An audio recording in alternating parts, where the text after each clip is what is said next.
Hi guys, welcome to JJ Agri Vlog. Like பண்ணிங்க வீடியோவை. Okay, so இப்போ நம்ம என்ன செடியில் இருக்கோம்னா கியூக்கம்பர் செடியில் வந்து பார்த்துக்கிட்டு இருக்கோம். கியூக்கம்பர் செடியை.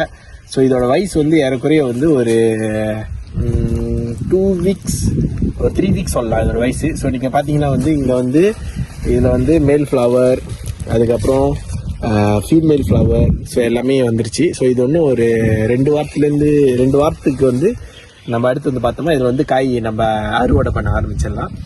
இந்த மரத்தில் வந்து நீங்கள் பார்த்துக்கிட்டிங்கன்னா நிறையா வந்து சீக்குகள் வரும். ஸோ மெயினாக வந்து நம்ம இந்த சிஸ்டமில் வந்து தண்ணி கூட கொடுத்தாலும் சரி, இல்லை தண்ணி குறைவாக கொடுத்தாலும் சரி, சரியான மெயின்டெனன்ஸ் இல்லாட்டி இதில் வந்து பல சீக்குகள் வரும். அதில் ஒரு முக்கியமான சீக்கு என்னென்னு பார்த்தீங்கன்னா டவுனி மில்டியூ.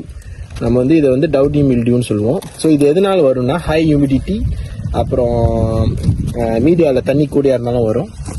அப்புறம் ஃபங்கஸ்னால வர ஒரு என்ன சொல்கிறது, ஒரு ஃபங்கஸ் தான், ஒரு இலை வியாதின்னு சொல்லலாம். ஸோ இதுக்கு வந்து நம்ம வந்து மெயினாக வந்து ஃபங்கிசைட் யூஸ் பண்ணுவோம். ரெண்டாவது வந்து நம்ம தண்ணியை வந்து கண்ட்ரோல் பண்ணுவோம். ஸோ பாலிபேக்கில் வந்து ஏறக்குறைய ஒரு எப்படி சொல்கிறது, ஒரு இந்த பாட்ஸில் வந்து தண்ணி லெவல் வந்து ஒரு 80% to 90% தான் நம்ம வைப்போம். another 20% வந்து நம்ம வந்து இந்த கண்ட்ரோல் பண்ணுவோம். நம்ம இந்த மீடியா வந்து ஃபுல்லாகவே வந்து நல்லா எப்படி சொல்கிறது, தண்ணி கூட வச்சு நம்ம செடியை வளர்க்க மாட்டோம். ஏன்னா அது வந்து நம்ம செடிக்கு வந்து ப்ராப்ளம் ஆகும். ஸோ இதில் நினைச்ச இன்ஃபர்மேஷன் கற்றுக்கிட்டிங்கன்னா அடுத்த வீடியோக்கு வெயிட் பண்ணுங்கள். அடுத்த வீடியோவில் சந்திப்போம். பாய்.